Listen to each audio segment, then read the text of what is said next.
गुरु प्यारी साध संगत जी, सभी को प्यार भरी राधा स्वामी जी। आज हम आपको बताएंगे यह खास बात। तो चलो शुरू करते हैं आज की वीडियो। जो लोग शव यात्रा से लौटकर स्नान करते हैं वह मेरी बात कान खोलकर सुन लेना, नहीं तो तुम्हारी यह एक छोटी सी गलती तुम्हारे दुर्भाग्य को न्योता दे देगी। हमारे हिंदू सनातन धर्म में शव यात्रा का बहुत ही गहरा एवं रहस्यमय महत्व बताया गया है। गरुड़ पुराण और सनातन धर्म में आखिर ऐसा क्यों लिखा हुआ है कि जब कोई इंसान शव यात्रा में जाता है या श्मशान घाट में जाता है तो उसका नहाना क्यों जरूरी है। आज का जो हमारा विषय होने वाला है वह विषय कोई साधारण नहीं है, क्योंकि आज आपके द्वारा की हुई उन गलतियों के बारे में आज मैं आपको बताने वाला हूं, जो गलतियां न सिर्फ आपके दुर्भाग्य को न्योता देती है बल्कि आपके परिवार की सुख शांति और समृद्धि छीन लेती है, आपके जीवन से खुशियां छीन लेती हैं।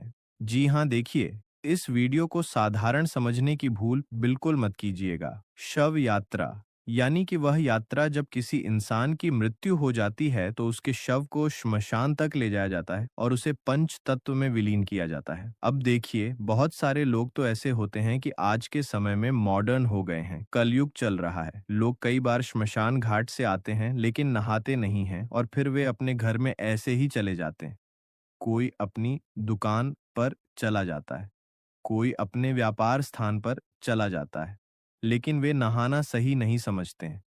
लेकिन इसके पीछे गरुड़ पुराण क्या कहता है वह आज कान खोलकर सुन लेना, नहीं तो तुम्हारा जीवन अस्त व्यस्त होते देर नहीं लगेगी। जी हाँ, सबसे पहले तो मैं आपसे हाथ जोड़कर एक छोटी सी विनती करता हूँ कि जो भी बात बताऊंगा बिल्कुल सरल और स्पष्ट भाषा में बताऊंगा। तो सबसे पहले आप सभी इस वीडियो को लाइक कर दीजिए और कमेंट बॉक्स में राधा स्वामी जी लिखें, कान खोलकर सुन लें, क्योंकि हमारे सनातन धर्म की उस गहराई को समझें, उस गहराई को जानें जिसे आर्षि मुनियों ने हजारों वर्ष पहले देख लिया था। गरुड़ पुराण में स्पष्ट रूप से बताया गया है कि मृत्यु केवल शरीर की समाप्ति नहीं है, यानी कि जब कोई इंसान मरता है तो सिर्फ उसका शरीर नहीं मरता बल्कि वह एक यात्रा का आरंभ है।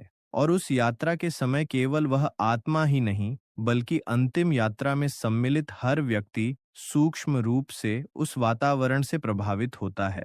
श्मशान घाट हमारे शास्त्रों में अपवित्र जगह बताया गया है, लेकिन किस हद तक सही है यह भी आज हम गरुड़ पुराण के आधार पर जानेंगे। जी हाँ, देखिए, श्मशान घाट वह स्थान है जहां पृथ्वी, अग्नि, वायु और आकाश चारों तत्व एक साथ सक्रिय अवस्था में होते हैं। जी हाँ, वहां केवल लकड़ी और चिता नहीं जलती बल्कि अनगिनत भटकती हुई सूक्ष्म योनियां, अनगिनत भटकती हुई अधूरी इच्छाओं वाली आत्माएं और नकारात्मक ऊर्जाएं विचरण करती हैं। जी हाँ, इसीलिए हमारे शास्त्रों में यह भी बताया गया है कि घर में जब भी कोई शुभ या मंगल कार्य हो तो उसके 15 दिन पहले से और 15 दिन बाद तक हमें श्मशान घाट के आसपास भी नहीं जाना चाहिए।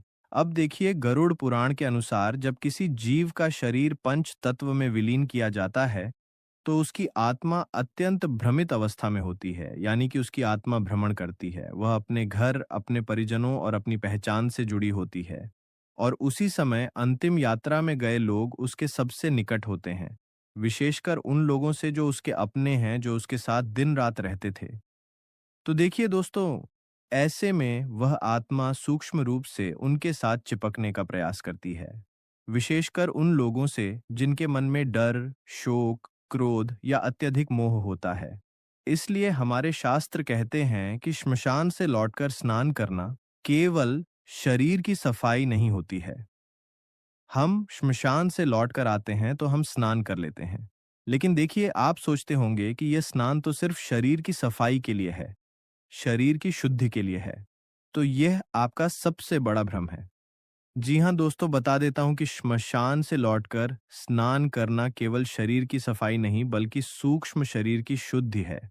जल को सनातन धर्म में जीवन, शांति और शुद्धि का माध्यम माना गया है और गरुड़ पुराण बताता है कि जल में प्रवेश करते ही व्यक्ति के चारों ओर बनी नकारात्मक ऊर्जा की परत टूट जाती है। यानी कि जब आप श्मशान घाट से आए, अंतिम यात्रा से आए, तो आपको आकर जरूर नहाना चाहिए। जी हाँ, और जो भी सूक्ष्म प्रभाव श्मशान से साथ आया होता है वह जल में प्रवाहित हो जाता है, और इसी कारण कहा गया है कि घर में प्रवेश करने से पहले या तुरंत घर आकर स्नान करना चाहिए। लेकिन आज के समय में देखिए, कुछ लोग तो ऐसे होते हैं कि घर के अंदर ही जाकर स्नान करने लगते हैं, जबकि हमारे शास्त्रों में बताया गया है कि जब भी हम अंतिम यात्रा या श्मशान घाट से लौटकर घर आते हैं तो हमें घर के बाहर ही स्नान करना चाहिए, उसके बाद घर के अंदर प्रवेश करना चाहिए।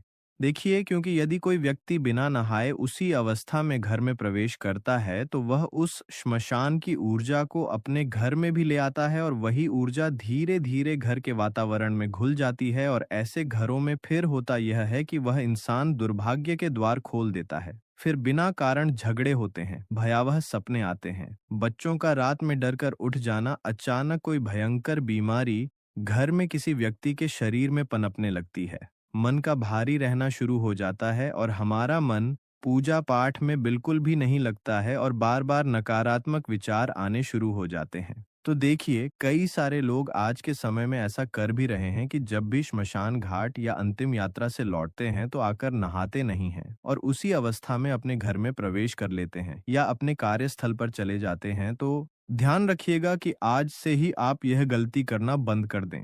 जी हाँ दोस्तों, बता देता हूँ कि गरुड़ पुराण में तो यह भी वर्णित है कि जो लोग अंतिम यात्रा से लौटकर स्नान नहीं करते, वे अनजाने में मृत आत्मा की यात्रा में बाधा बनते हैं। अब आपके मन में यह सवाल जरूर आ रहा होगा कि ऐसा कैसे हो सकता है, क्योंकि मरने वाला तो मर गया, मरने वाले के जीवन की यात्रा शुरू हो गई, लेकिन हमारा न नहाना उसकी यात्रा में बाधा का कारण कैसे बन रहा है? तो वह भी मैं आपको बताता हूँ। देखिए, वह आत्मा बार-बार उन्हीं के पास मंडराती रहती है। उसे ये भ्रम होता है कि अभी भी उसका संबंध जीवित संसार से बना हुआ है। इससे आत्मा को यमलोक की यात्रा में कष्ट होता है, और जीवित व्यक्ति को जीवन में अस्थिरता का सामना करना पड़ता है। जी हाँ दोस्तों, आपको मैं बता देता हूँ कि सबसे जरूरी बात यही है कि आप अंतिम यात्रा और शव यात्रा से लौटकर स्नान जरूर करें।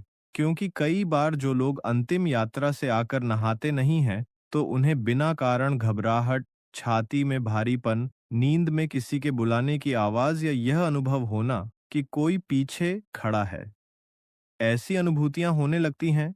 सनातन धर्म में अंतिम यात्रा को अंतिम संस्कार नहीं, बल्कि अंतिम सेवा कहा गया है, और यह सेवा केवल मृत व्यक्ति के लिए नहीं बनी, बल्कि जीवितों की रक्षा के लिए भी है। हर क्रिया, श्मशान जाना, अग्नि देना, अस्थि विसर्जन और अंत में स्नान, सबका उद्देश्य यह सुनिश्चित करता है कि मृत आत्मा की और जीवित संसार के बीच का संबंध विधिपूर्वक समाप्त हो जाए। देखिए, गरुड़ पुराण में चेतावनी दी गई है कि जो लोग इन नियमों का उपहास करते हैं या आलस्य में टाल देते हैं या इन चीजों को मजाक समझते हैं, तो उनके जीवन में धीरे धीरे सुख का क्षय होने लगता है, यानी कि सुख समाप्त होने लगता है। उनका जो मन होता है और मन की जो शांति वे चाहते हैं वह भी खत्म हो जाती है। मन अशांत रहता है और जीवन में वे लोग निर्णय नहीं ले पाते हैं, और उनके घर में देवी देवताओं का वास कमजोर पड़ने लगता है।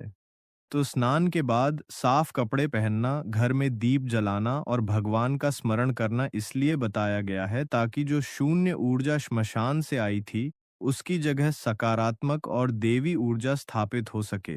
देखिए, कई सारे लोग ऐसे भी होते हैं जो श्मशान घाट से आते हैं, अंतिम यात्रा से आते हैं, तो वे मंदिर नहीं जाते हैं। लेकिन हमारे शास्त्रों में यह भी बताया गया है कि अगर आप कहीं पर श्मशान घाट जा रहे हैं या अंतिम यात्रा में जा रहे हैं, तो वहां से आकर स्नान जरूर करना चाहिए, और स्नान करने के बाद या तो अपने घर के मंदिर में ही दीपक जला लेना चाहिए, वहां पर माथा टेक लेना चाहिए, या फिर घर के आसपास कोई मंदिर हो तो वहां पर हमें जाना चाहिए। अब देखिए, यह कोई अंधविश्वास नहीं बल्कि पीढ़ियों का अनुभव है जिसे शास्त्रों में शब्द दिए गए। अंतिम यात्रा सब यात्राओं से अलग इसलिए है क्योंकि यह एक ऐसी यात्रा है जहां एक आत्मा संसार से विदा होती है, और जो उसे विदा करने जाते हैं वे कुछ क्षणों के लिए मृत्यु के बहुत निकट होते हैं, इतने निकट कि मृत्यु उन्हें आसानी से खींच भी सकती है। देखिए, मृत्यु का सानिध्य हल्का नहीं होता, वह व्यक्ति को भीतर तक हिला देता है, और यदि उस प्रभाव को विधिपूर्वक धोया ना जाए तो वह जीवन में डर, भ्रम और अशांति बनकर रह जाता है। गरुड़ पुराण यही कहता है कि मृत्यु का सम्मान करो, उसके नियमों का पालन करो, क्योंकि जो मृत्यु को हल्के में लेता है वह जीवन को कभी स्थिर नहीं रख पाता। इसलिए श्मशान से लौटकर स्नान करना केवल परंपरा नहीं बल्कि आत्मिक सुरक्षा का कवच है। जो व्यक्ति इसे अपनाता है वह अनजाने खतरों से बचा रहता है, और जो इसे नजरअंदाज करता है वह यह भी नहीं समझ पाता कि उसके जीवन में अचानक अंधेरा क्यों बढ़ने लगा। इसीलिए मेरी बात को आप कान खोलकर सुन लेना कि यदि आपके जीवन में अगर कुछ भी अनहोनी होने लगे तो समझ जाइएगा कि आपके द्वारा की हुई छोटी छोटी गलतियों की वजह से ही वह अनहोनी हुई है। आज के समय में लोग अंतिम यात्रा में सम्मिलित तो हो जाते हैं, लेकिन कई बार लोग शमशान घाट में जब विराजित होते हैं, जब वहां बैठते हैं तो लोग वहां बैठकर हंसते भी हैं, और वहां बैठकर हंसना बहुत गलत बताया गया है। हमारे शास्त्रों में गरुड़ पुराण में बताया गया है कि जो लोग शमशान घाट जाते हैं वे वहां क्यों जाते हैं, उस मृत शरीर को पंच तत्व में विलीन करने के लिए। लेकिन कुछ लोग शमशान घाट में बैठकर समाज की बातें, परिवार की बातें, हास्य उपहास करने लगते हैं, बड़ी बड़ी ठहाके मारकर हंसने लगते हैं। तो गरुड़ पुराण क्या कहता है, यह भी ध्यान से सुन लीजिएगा कि हमें श्मशान घाट में अपने आप को किस तरह व्यवस्थित रखना चाहिए, क्योंकि लोगों को यह भी नहीं पता है आज के समय में कि हमें श्मशान घाट में कैसे रहना चाहिए। देखिए, बताया गया है कि श्मशान घाट बिल्कुल साधारण और सामान्य स्थान नहीं है। वहां हंसी मजाक, ऊंची आवाज में बात करना, फोन पर हंसना या इधर उधर देखना पूरी तरह से वर्जित माना गया है। यह हमारा शास्त्र कहता है। कहा जाता है कि वहां मन जितना चंचल होता है उतनी ही जल्दी जो सूक्ष्म नकारात्मक ऊर्जा होती है वह हमारी तरफ आकर्षित होती है। इसलिए जब भी आप श्मशान घाट में जाइए, जब भी वहां बैठे तो सिर झुकाकर, कम बोलकर और गंभीर रहना चाहिए, क्योंकि वहां की जो शांति होती है और वहां का जो ऊर्जात्मक वातावरण होता है उसका सम्मान हमें जरूर करना चाहिए। देखिए, श्मशान घाट में जब भी हम जाएं तो वहां पर एक चीज का ध्यान और रखें कि अनावश्यक चीजों को न छुएं। श्मशान में पड़ी लकड़ी, राख, चिता की मिट्टी, हड्डियां या कोई भी वस्तु बिना कारण नहीं छूनी चाहिए, क्योंकि गरुड़ पुराण के अनुसार इन वस्तुओं में मृत आत्मा की सूक्ष्म छाप जुड़ी होती है जो जीवित व्यक्ति के साथ घर तक आ सकती है। और देखिए, जब हम किसी इंसान की शव यात्रा में जाएं, तो शव यात्रा के दौरान भी कुछ गलतियां हैं जो हमें नहीं करनी चाहिए। देखिए, जब हम किसी इंसान की शव यात्रा में जाते हैं तो कुछ लोग ऐसे होते हैं जो उनका नाम लेकर जोर जोर से रोते हैं। तो शास्त्रों में माना गया है कि शव यात्रा के समय अत्यधिक विलाप आत्मा को बांध देता है। शांत आंखों से श्रद्धा रखें और मन में प्रार्थना करें कि भगवान आत्मा को शांति दे। लेकिन कई लोग ऐसे होते हैं जो बार बार नाम लेकर अत्यंत विलाप करते हैं, तो उससे होता यह है कि वह आत्मा बंधन से मुक्त नहीं हो पाती, और फिर उस आत्मा की आगे की यात्रा में बहुत सारी तकलीफों का सामना करना पड़ता है। और देखिए, शव यात्रा में जब हम जाते हैं तो आज के समय में ऐसा हो गया है कि लोग अत्यधिक मात्रा में आते हैं, लेकिन शव यात्रा की मर्यादा को नहीं समझते। शव यात्रा में लोग धक्का मुक्की करने लगते हैं, अर्थी को कंधा देने के लिए धक्का मुक्की करते हैं, जबकि धक्का मुक्की, जल्दबाजी या मजाक करते हुए चलना ठीक नहीं है। धीमी चाल, संयमित कदम और सिर झुकाकर चलना सबसे श्रेष्ठ माना गया है। देखिए, केवल वही लोग शव को छुए जिन्हें परिवार ने अनुमति दी हो। बिना कारण बार बार छूना या देखना, यह भी गरुड़ पुराण में ठीक नहीं माना गया है, क्योंकि उस शरीर को छूने की अनुमति बहुत कम लोगों को दी जाती है और इसके पीछे शास्त्रों का गहरा उल्लेख मिलता है। देखिए, शव यात्रा में जब आप जाइए तो ध्यान रखिएगा कि कुछ भी खाना पीना नहीं है। शव यात्रा में लोग पान, सिगरेट, गुटखा, चाय आदि बड़े चाव से खाते पीते हुए चलते हैं, लेकिन इन सभी चीजों को हमारे शास्त्रों में वर्जित माना गया है, क्योंकि यह भोग का नहीं बल्कि त्याग का समय है। कम शब्दों में, धीमी आवाज में सांत्वना दें। लंबे उपदेश या अपनी परेशानियां सुनाना ठीक नहीं है। परिवार के प्रति हमेशा संवेदना रखें और मन में डर नहीं बल्कि स्वीकार भाव रखें। देखिए, जब हम किसी इंसान की अंतिम यात्रा या शव यात्रा में जाते हैं तो हमारा मन डरने लगता है। यह सोचने लगता है कि कहीं यह घटना हमारे परिवार में ना हो जाए। कहीं यह घटना हमारे घर में ना हो जाए तो मृत्यु से डरने की बजाय जीवन के सत्य को स्वीकार करें, क्योंकि डर व्यक्ति को अस्थिर करता है, जबकि स्वीकार शांति देता है और यात्रा पूरी होने पर मन को हल्का रखें। अंतिम दर्शन के बाद मन में यही भाव रखें कि ईश्वर इस आत्मा को शांति दे और अपने चरणों में स्थान। आज की वीडियो हमारी यह तक थी। और हाँ, अगर आप हमारे चैनल पर नए हैं तो लाइक सब्सक्राइब करें और कमेंट बॉक्स में राधा स्वामी जी लिखें। इसी के साथ हमें दे इजाजत। तब तक के लिए राधा स्वामी जी।